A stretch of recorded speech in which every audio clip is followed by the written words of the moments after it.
my sophomore year of high school. I started at the packing shed packing with the people from California told me that I could use the end bins, which was the little apples, and they'd show me how to pack. And that's how I learned. And then they would give me half of what I made. I didn't make much, but I'd get a few cents out of it.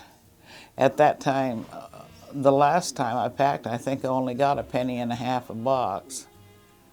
If you can imagine, it took 100 boxes, you had $1.50. It took 200 boxes to make $3. And then they'd give you a bonus if you put up a good pack.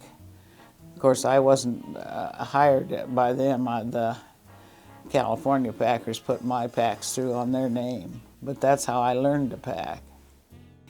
Because you had to have them packed, and they went out on a car at night. The labels are slapped on as they were going through. Used to be part of them were dry. They tried to get them, but you couldn't get them dry because they were really wet. That paste was all over everybody.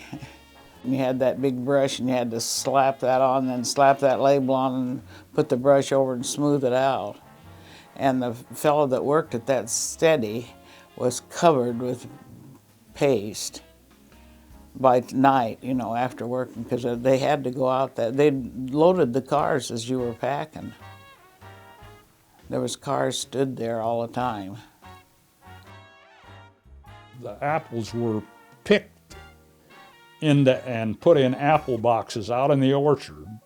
And when you went out to pick up a load of apples at one of the ranches, it was frequently somebody on the ground handing a box of apples up to the truck bed, and then you stacked them 6 high and 4 wide and brought them down to the end of the truck. And the same thing when you loaded apples at the warehouse.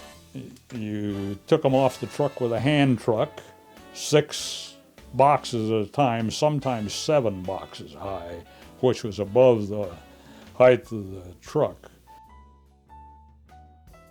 The railroad ran clear up to Oroville, or pretty close to the Canadian border, and picked up apples, and that was how they shipped all of the apples at that time, were loaded into railroad cars.